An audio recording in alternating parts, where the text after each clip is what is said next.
الحمد لولیہ والصلاۃ علی نبیہ وعلی آلہ وصحبہ اجمعین اما بعد والفجر ولیال عشر،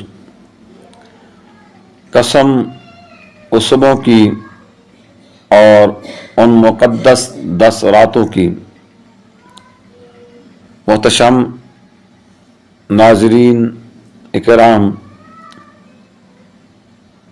ذو الحجہ شریف کا مہینہ اس کا آغاز ہو گیا ہے اور یہ بہت ہی فضیلت، عظمت اور برکت والا مہینہ ہے۔ اس میں جو ضروری کام یا اعمال کرنے والے ہیں کچھ میں عرض کر دیتا ہوں۔ حضرت ابو ہریرہ رضی اللہ تعالی عنہ سے روایت ہے کہ رسول اللہ صلی اللہ علیہ وسلم سے مروی ہے کہ جن دنوں میں عبادت کی جاتی ہے ان میں سے اللہ تعالی کو سب سے محبوب ذی الحج کے 10 دن ہیں۔ ان دنوں میں ہر دن کا روزہ سال کے برابر ہوتا ہے، سبحان اللہ، اور ان میں سے ہر ایک رات کا قیام لیلۃ القدر کے قیام کے برابر ہوتا ہے۔ یعنی کتنے یہ فضیلت والے دن ہیں کہ دن کو روزہ رکھیں تو یہ ایک روزہ 1 سال کے برابر، اور اس کی ہر رات جو ہے اس کا قیام لیلۃ القدر کے قیام کے برابر ہوتا ہے۔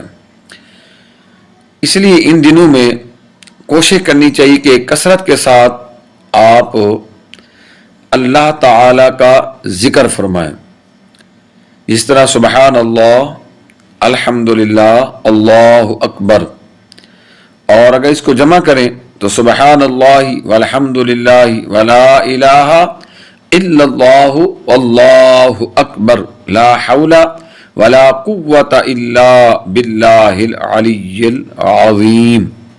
یہ تیسرا کلمہ ہے، اس کو کثرت کے ساتھ کریں۔ کلمہ طیبہ کا ورد اور جو بھی آپ ذکر کر سکتے ہیں ان دنوں میں خاص کر اللہ تعالیٰ کا ذکر کثرت کے ساتھ کرنا چاہیے۔ درود شریف زیادہ پڑھیں، قرآن شریف کی تلاوت، جو بھی اعمال آپ نے کرنا چاہتے ہیں اس کو کثرت کے ساتھ کریں۔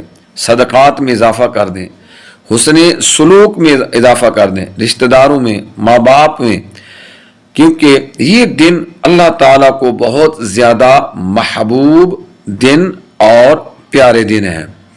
اس لیے اس کا ہر دن اس کی قدر فرمائیں، ہر رات کی قدر فرمائیں اور کثرت کے ساتھ اللہ تعالیٰ کی یاد میں وقت گزارنے کی کوشش کریں۔ پھر آگے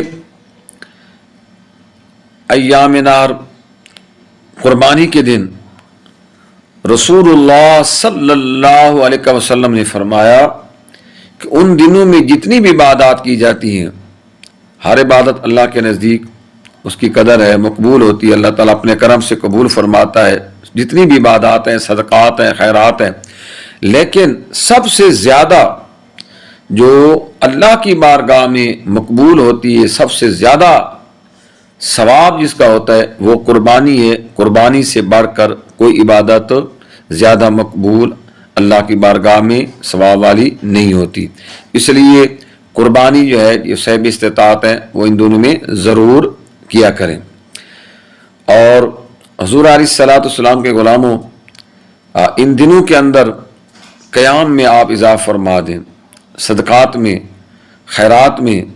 اللہ تعالی جل شانہ یہ دن ہمیں اپنے ذکر اور فکر میں گزارنے کی توفیق عطا فرمائے۔